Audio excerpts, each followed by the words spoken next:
so much for joining us in this session. And today we have a very special and distinguished guest with us. And he's a lecturer, a husband, and a father. He's also currently the head of the radiology department here at Polyclinic. So ladies and gentlemen, I present to you Dr. Derick Sule. Thank you. So Dr. Sule, you're very welcome to this session. Thank you so much. So to begin, could you tell us a little bit about yourself, your teaching experience, and your educational background? Well, I started off my career as a radiographer the way back 2000 officially. But I would say my passion for radiography started all the way back in Lagos. My dad is a radiographer himself. Right from the age of 7, I used to follow my dad to the dark room in Lagos because our residence was such that the apartment was on the first floor, then the X-ray facility was on the ground floor. And my dad being a radiographer, at times when he had emergencies, I was staying with him alone, so at night he could just call me. I went along with him, so I had experiences with dark room and X-ray machines way back when I was 80 years. So I developed the passion, and having completed my SHS, coming to Ghana with my parents, I enrolled in the Ministry of Health training program, a 3-year training program for certificate in radiologic technology. Then from there, by then there was nothing like degree program actually. It was later that the University of Ghana took over the training program from the Ministry of Health, and now it became a degree program. So I had to go back to school for another 3 years to earn my first degree. Then from there I had admission into Anglo-Ruskin University, where I was offered a master's degree in diagnostic radiography.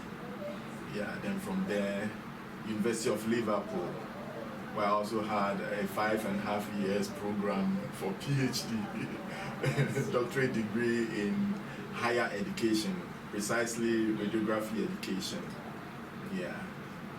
So please, what about your teaching experience? Where did you start teaching? Okay. I started off 2010 when I was appointed a research assistant after my BSc by the radiography department of University of Ghana. So I was then more or less like a TA, and I was virtually teaching actually because we never had lecturers then. So I was taking some of the courses way back then, even before I officially later became a lecturer in the university. So way back 2010, I started teaching radiography. I see. So you're not just a local radiographer, you didn't just start off here in Ghana, you started off in Nigeria. Sure. That's very fascinating. So we'd like to know what motivated you, what inspired you to study radiography? As I said, right from my childhood, I've observed my dad taking care of patients and how passionate he was. So I caught that anointing from my dad, just to be precise. Yes, I had that passion for radiography way back in Nigeria before coming to Ghana. So moving on, I'm sure our audience are very much curious to know about your campus life. So would you tell us more about your campus life? Okay. Talking about campus life, 2 sections I may say. The Ministry of Health training program offered me 3 years campus life. The current hostel, S-Bus hostel, was where I was also resident here. And so yes, those days we had Christian fellowships and all that, student bodies, organizing programs and all that. Yes. So aside the routine, going to classes and going to the clinical areas, hostel life was quite interesting those days because most of us those days were matured students. Some had children, some had married before coming into tertiary education. So we were mostly matured minds, unlike maybe I was in now that most of you are young. So the hostel those days, I mean, when we say entertainment, we meant entertainment. And when we organized, for instance, radiography week celebrations, it was mega. We had floats and all that. So interesting. Yes. It wasn't just any boring thing that you had. No, not at all. Okay, so with that, we'd like to dive into our topic for today. So could you share with us some of the politics, some of the factors that a student needs to have in order to excel in radiography as a course? Okay. I would like to say radiography as a course is an interesting program, honestly speaking. I've never regretted being a radiographer, and I don't think I will ever regret being one. Yes. With my passion and the fear of God, I foresaw the sky being my limit. You know, the Bible says in Proverbs 9:10 that the fear of God is the beginning of wisdom. So the fear of God actually guided me. So right from the onset, I had my do's and don'ts. I was guided by biblical principles on what to do and what not to do, and that was where I tapped my wisdom from. So as a student, I excelled. To be frank with you, I would say during even the Ministry of Health training program, my academic life was superb. Yes, in the sense that in class, I always aimed at being at the top. All my subjects, by God's grace, I was always at the top. Yes, and it continued into my BSc program. The awards day, I swept all the awards for radiography program. Yes. And it tells you how serious-minded I was as a student. I never took my books for granted. I did what was expected of me. When it was time for lectures, I always made sure I was there. When it was time for clinical rotation, I made sure I was there. And I made sure I did good observation, learning from my superiors. Okay. Then also, when it was time for extracurricular activities also, I made sure I did it as such. Yeah. So, Dr. Sule, there's this thing that I've gathered from your life. Seeing you, it's like, I wouldn't say a superhero, but like, you're those kind of people who grasp concepts easily and then you're able to excel easily. What about those of us who are not like that? Like, it takes time for us to grasp concepts and we struggle a lot to learn sometimes. What about us? Yeah, at times I don't blame the students. It's our educational system that I can say is at times questionable. My experience with the University of Liverpool and Anglia Ruskin University was such that learning materials were given to students in different formats. There are students who, just by listening to the lecturer, learn. They don't have to go back to the book. There are students who learn by just the text, reading the text themselves. And there are students who went by audio visuals. So in the University of Liverpool and Anglia Ruskin University, they gave all students these formats so that based on your learning style preference, you chose the type. Unfortunately, our part of the world, we expect all students to grab something in the lecture room and that is it. But it doesn't work that way. We have students who are slow starters, they pick up along the way, and we have students who immediately you say the thing in the class, they grasp it.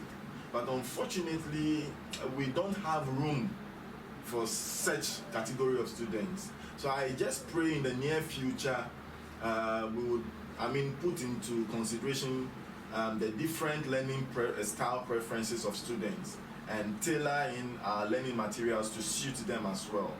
So I would say it's a disadvantage for students who have certain learning preferences which are not being utilized in our system here. Yeah. So it's a sure thing. We are hoping that in the future, things like that will be put. Sure. Okay. So moving on, and what do you think are some of the things that we need in order to be competent on the job market? Especially seeing now that a lot of institutions are rising and who are also offering this program of radiography. What will make somebody stand out as a radiographer? All right. Let me just answer your question by asking you a question. You know, someone said Nigerians answer questions by asking questions. Why would you go in for an iPhone instead of a young phone? Sure. That's an interesting question. I would definitely go for the iPhone. Because it is multitasking, yes. Isn't it? Yes. Unlike the Barrier phone, or the young phone, which is hello, and that is all. Okay, with the iPhone, you can do multiple tasks at the same time. So iPhone gives you value for your money. I've sat on interview panels where a diploma holder in radiography was earning more than a degree holder in radiography. You would ask me why? All just because the employer says he needs a radiographer who can do CT, who can do MRI and conventional radiography. And here we had a BSc radiographer who could just do conventional. Then we had a diploma radiographer who could do all the three imaging modalities.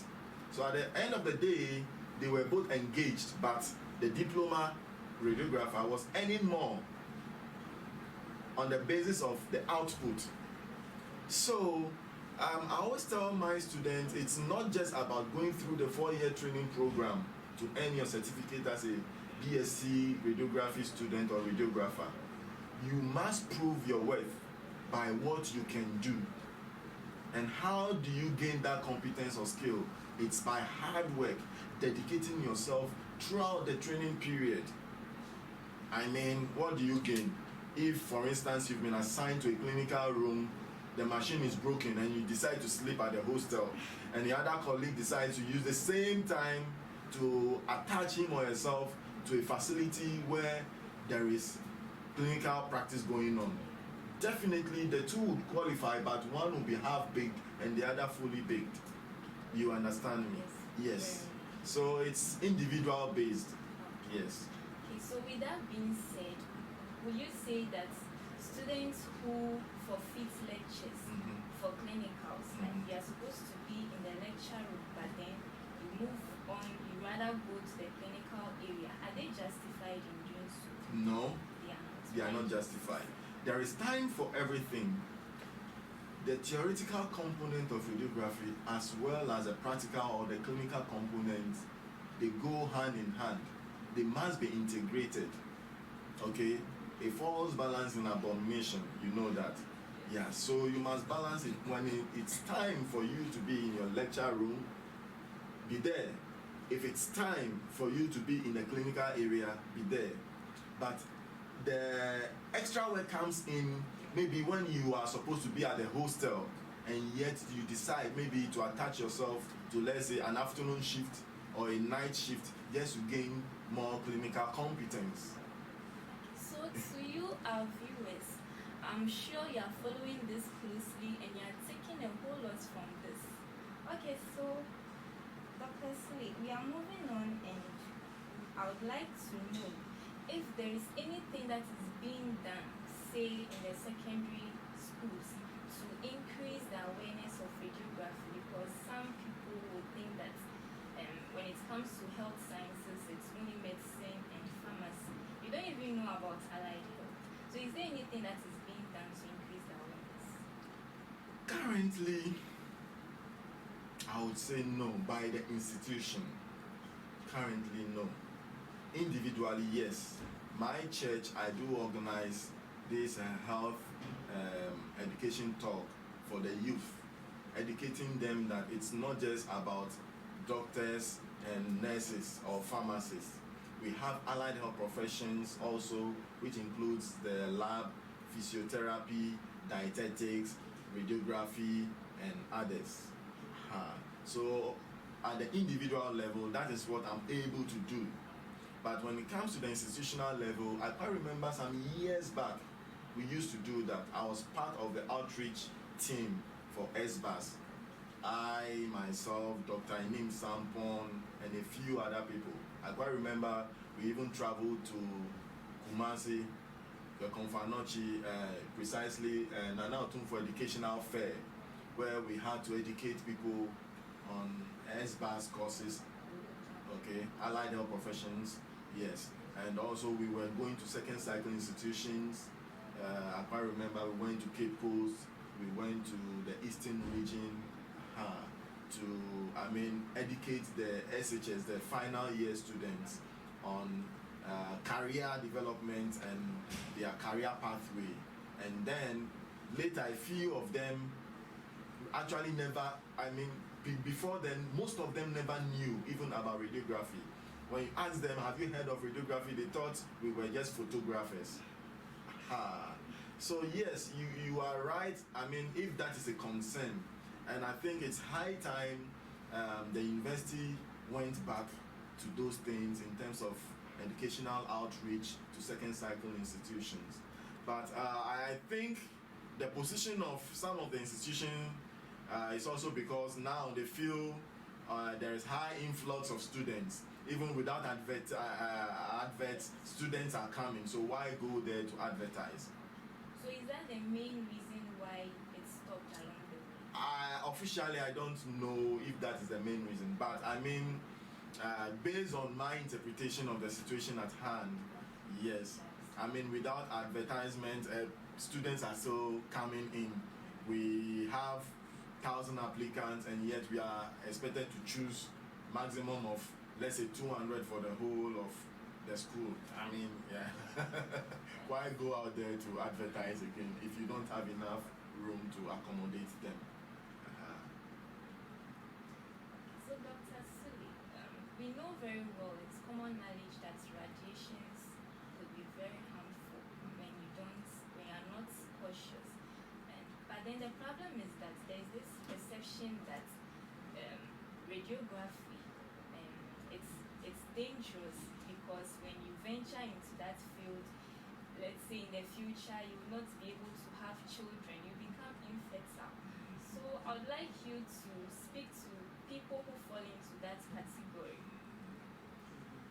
One interesting thing about life is there is risk attached to everything on earth. Okay, but it's all about how the risk is being managed. Okay, yeah. So it applies to radiography. Yes, of course, ionizing radiation. We know of the radiobiological effects of ionizing radiation. Yes, but then I have been in this profession, as I said, since I started my training 2000, the year 2000. So we are in 2021. So 21 years of being in the radiation area.